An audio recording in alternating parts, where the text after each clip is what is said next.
have the lights flash and beep again. Oh, I'm sorry. I'm supposed to be quiet because we're starting. Excuse me. Hi, everybody. Doing all right? I'm going to preface this by saying I have a flying bug that is now sitting in a light fixture. So if you see me jump and squeal, I am running for cover. It's pretty big. It's not a mouse or a spider on the floor. Exactly. Welcome. Today, we missed last week. We had couldn't get it together last week. Glad to be back. Today's topic, we're going to be talking about QBRs, acronym for quarterly business review. Some do YBRs for yearly, TBRs. There's a bunch of different acronyms, all with the same premise behind it. And it's really just a trying to get together with your clients and kind of review the accounts. And we're going to get into all that. But first, Brian Bratcher, BNL Solutions, and joined here today by some close friends of mine, starting with this guy to my left or right, depending on where he is. Brandon Bowers with Eisner Amper Managed Technology Services out of South Florida. And David Luft with LDD Consulting out of Albuquerque, New Mexico. And I am Dave Groot with Windstar Technologies out of Culpeper, Virginia. Nice. All right, so let's talk about this. First of all, we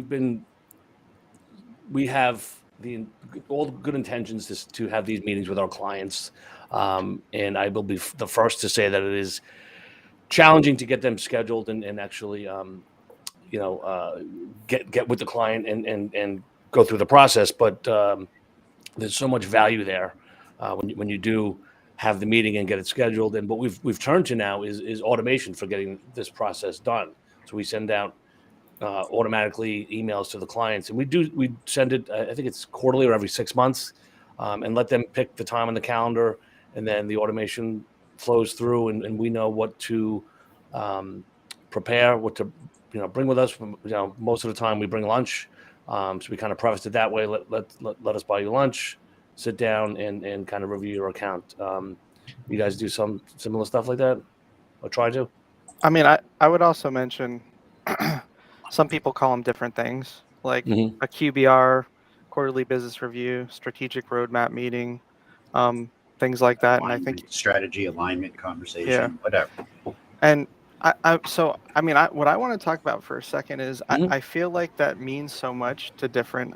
Number one, hopefully, any IT company you're working with is doing some type of check-in like this. Number one, bringing up issues, things going on in your industry, helping you plan for the future in terms of budgeting, license changes, things like that. But what I used to have a lot of feedback on when we sort of started the process was that we came with a bunch of technical reports. I was meeting quarterly. But we had to kind of like reformulate what we were providing to ensure we were giving value instead of just a bunch of technical information there in the meetings. And I think our meetings have like evolved to a great deal to now when we're having these meetings, whether it's monthly, quarterly, or annually, depending on, what best fits the need of the client that we're working with, is that we're not talking about any of that anymore. It's more just about learning about a function of their business, understanding their industry better, and coming up with a game plan for the future. Right. That's all. Yeah. It's a strategic technology and business process review is what I think it should be. Right.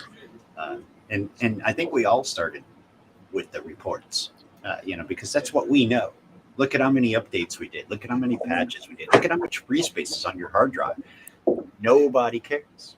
Nobody even knows what that means. They don't know if that's a good thing or a bad thing. If it's not bad, they don't know.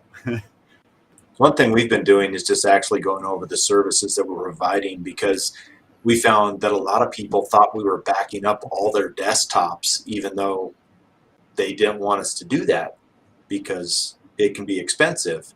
And so making sure that they understand on critical things what you are and are not providing, because they may want those things now.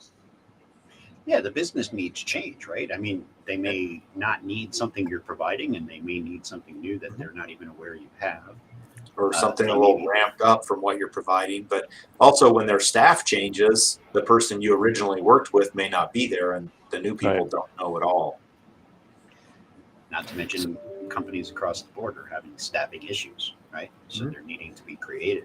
And Or as companies we get picked play a up, role in that. we're finding as companies get purchased, as we're working with the new owners, they're interested in different things.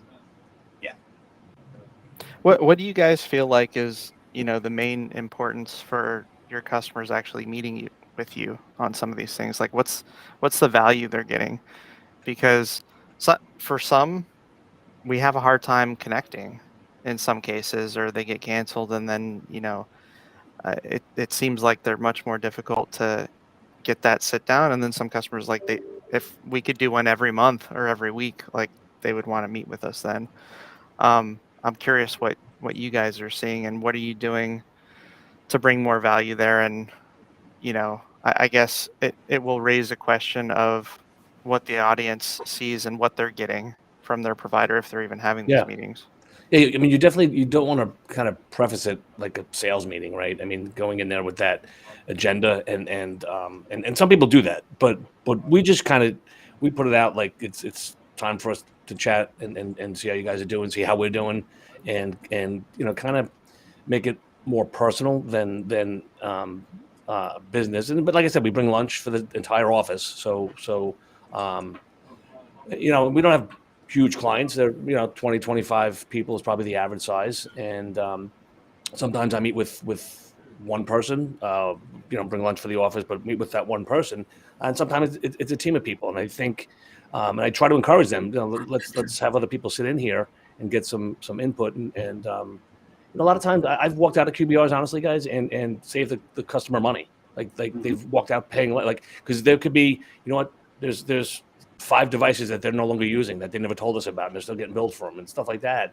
And you're not going to get that without these kind of meetings, right? And there's always some additional services or change that we could do. It may not be, it could be a lateral move financially that, there's a better product out there that can do more. And maybe it'll cost a couple of dollars more, maybe it's the same, who knows?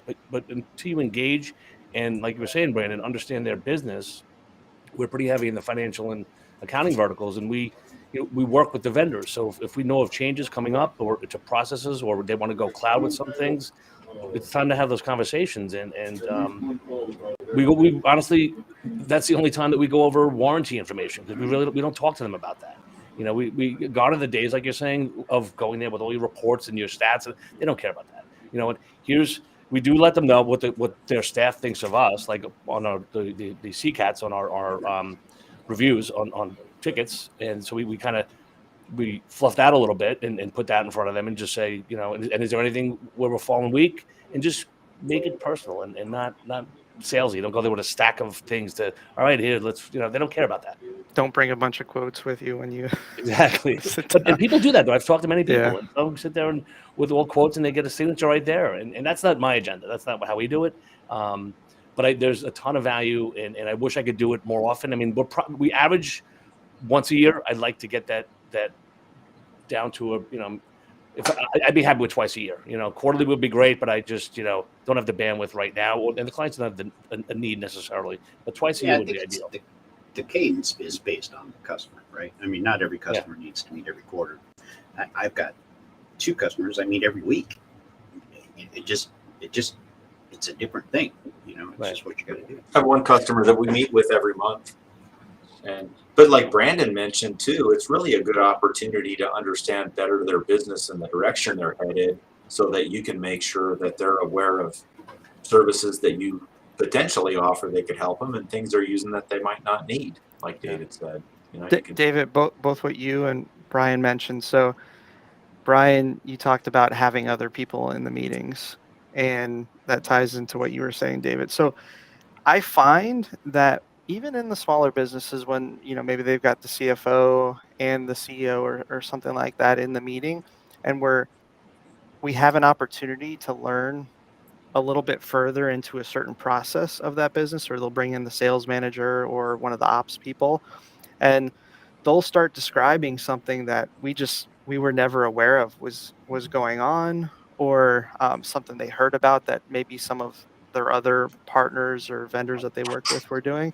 And it gives a great opportunity for us to potentially be able to tackle or start planning out a solution for something they've been having that like the CEO didn't even have any idea about.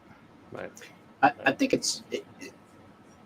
on that same note, Brandon, even in the smaller businesses, the CEO and CEO and CFO, putting them in the same room and having that strategy conversation in many cases brings up internal needs or processes that one department isn't aware of that another department has, and you're able to align their business strategy internally.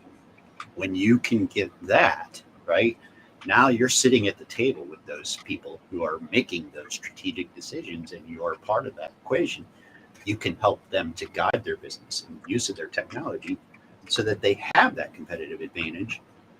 And then price isn't important, as important, right? If you can show them how they're using that stuff to make them money or to make them more efficient or to save them from a problem, which is not a sales approach. This is trusted advisor. This is coming in and listening, seeing what their problems are, what their pain points are. Yeah, that's important. And it's what do you guys do when you just can't get that appointment?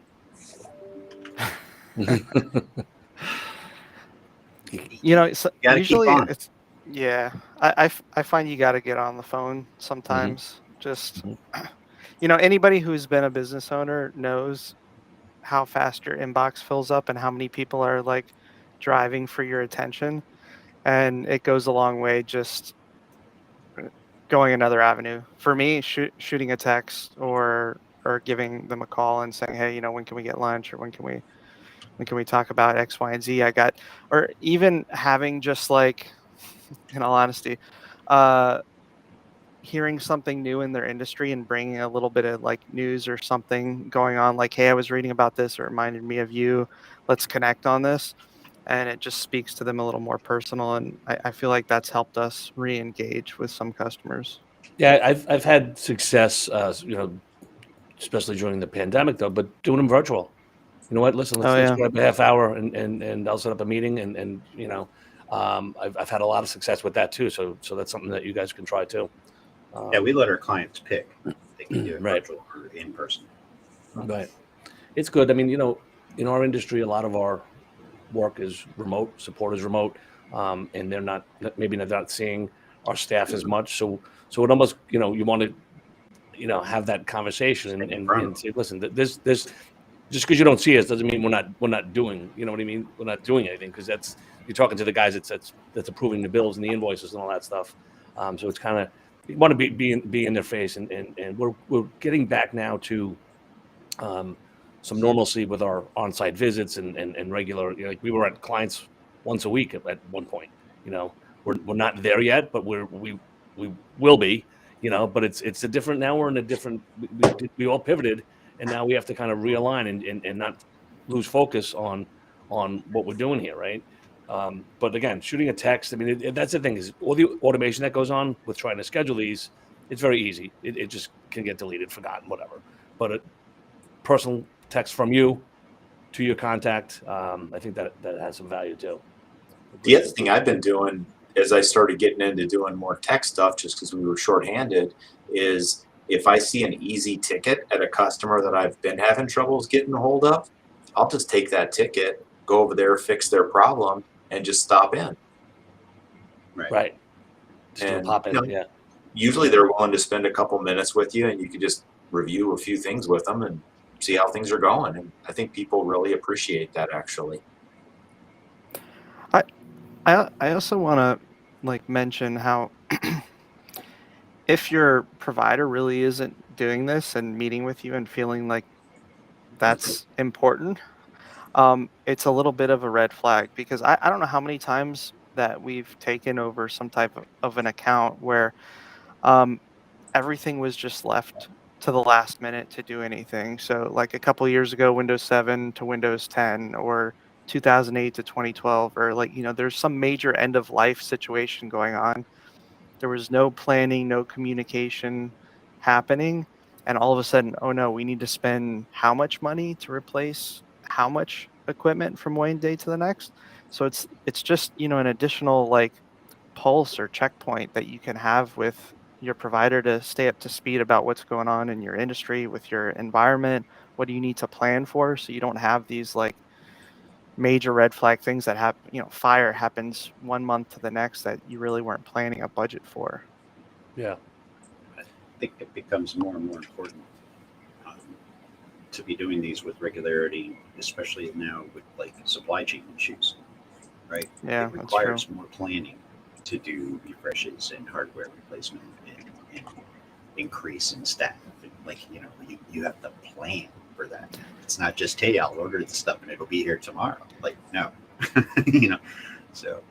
I have a good recent example of this, actually, David. Mhm. We had a newer customer that they planned an office move without necessarily keeping us in the loop on like how soon that was coming. And so from 1 week to the next, they were like, okay, we're moving to our next office. But they had no equipment that needed to go there. And when we started looking at equipment availability, it was looking to be about 3 months for some of it, not for everything, but there was a Right. few things that was just very difficult to get access to that. So just again, this is in the planning meetings. Like, okay, what are we looking at over the next year? Is there going to be an office move? What's happening next quarter? What do we need to plan for? What should we budget? Okay, you're moving offices. Let's be involved in that process. We need cabling and all these Internet things so that service, and we and then it's a we smooth transition, right? Then everybody's happy. You're because I mean, I, I'm hoping I can speak for every IT provider out there or consultant out there. Like them being in the loop of that process is going to help make them look good, make the process smooth, make the end client customer happy as well with the process. It's just good for everybody. That piece of communication. I mean, that's why we're here too, is to make sure we're involved in the customer's IT, and so that we can help them plan for it. So I've had a lot of people just move and not tell us and want internet the next day. We had a school do that, and it was like 6 months out to get fiber there, but we were able to work with the local wireless provider and make it happen. Right. But I don't think they even knew that it was going to happen that fast. Yeah, I mean, even this whole Microsoft NCE enforcement going on next month, that's a perfect time to say, listen, we need to sit down, we need to get a signature from you, and you can kind of shoehorn that into a TBR, use it to your advantage, and again, that could be virtual as well, but and kind of not to be redundant here, but I think it's pretty important to understand what the client's goals are. Like, what's again, we have 2 or 3 that are moving this year. Like, it's not uncommon now, right? They're either and there's planning, and I don't know if he's watching, but I have a client that we're moving, we need to talk, and I'm like, great, let's talk, and then radio silence. It's like, when are you going to tell me when you move? I got a call from a client. And yeah, I'm not even. I'll leave it alone. Probably better I don't say. Another importance is it's a time for education for them too. Like we're the specialist in this industry. It's our opportunity to let them know, what's going on from a threat landscape, things that we're seeing other businesses being impacted by. What should they be looking out for? I mean, everybody's great in their space, right? And this is our space, so that's another opportunity where we can provide some value, giving them some education. And it's always changing. Like, we our industry changes every day. There's Yeah, from something day to day. yeah, literally, and it's the equivalent of sitting down with your financial advisor, your accountant, or getting your annual physical, whatever it is. It should Yeah. be an exercise that all clients need, and there's value in it for every client. There's not one client out there that I could guarantee you that there's value in some capacity. And it's if your provider isn't doing it, Good. I was just going to say, should be an extension of your team, right? Mhm. And you're constantly meeting with your team, and you're evaluating and talking and discussing, critiquing and coaching and mentoring your team. The IT department should be part of that, whether they're outsourced or not, right? They're part of the team, so they got to be part of that communication. Because Absolutely. IT is a very big part of everything. There's nothing that doesn't include tech anywhere. Especially businesses nowadays. Yeah. And from a customer standpoint, I've run into a couple MSPs that actually stop by for meetings and they charge the customer for it. And Meeting. I was always surprised about that. As a customer, you should be reaching out to your IT guy, and they shouldn't charge you for these kind of meetings, because if they are, they're really holding the information back on you. Right. And it's I've never heard that before. That's crazy. And there's one guy here in town that does that, and Wow. he'll just pop in for a meeting and then bill you for it. But as a customer, your tech guy should not be doing that, and you really should engage with them, because it will make your business run better too, because they'll have a better understanding and you'll become more efficient. Yeah. And don't feel like they shouldn't be trying to sell you stuff. They should be informing you and educating you. But if all they're doing is trying to sell you stuff, you should probably look for somebody else. Well, then you're not going to want to meet with them again either, right? Like if every time Brian's coming to meet with me, he's trying to pitch me a new, shiny object. I don't think I want you to come out anymore, Brian. That's why I'm going to start ignoring your emails. Exactly. And that's what you want to prevent. And you want to do that's when you reach out for these meetings, and that's kind of what we were saying earlier, you don't want it to be a sales meeting. It's really, you're not going to go there. And times have changed. There were times when we did go there with our reports. We went there with our, all right, here's, you need these 5 items to be, but if they're in an industry that requires regulates or governance or compliance, it's even more important to meet more frequently. Right. So it's more important to keep your IT department in the loop. Yeah. Like any changes you make, anything you buy, any software, any hardware, any. Yeah. And, part of what we throw in there is we obviously have conversations about security, cybersecurity, but we do talk about, listen, we're not today, but let's schedule some time to create, an incident response plan for you, or review your business continuity policy. Make sure that you make sure they have one, obviously, but get involved in those policies and the creating of them, and that could be an annual review too. Let's review these and see, is there any changes? Is this person no longer here? Is he not the right point of contact? So, all right, guys, I think we're nailed this one, right? Yeah. I mean, if your provider's not doing it, reach out. I think, is David frozen? No, one of them is. Yeah. Okay. Oh, he's left. If it's gone, he's not frozen. He went on a QBR. It's that internet in the backwoods. Yep. The sun went down for a minute behind a cloud, screwed everything up. Yep. All right, guys. Well, yeah, good topic. And if your IT guy's not reaching out to you, definitely have the conversation with them and make sure that they're doing the right thing for you. So that's it. Very good. Have a good day, guys.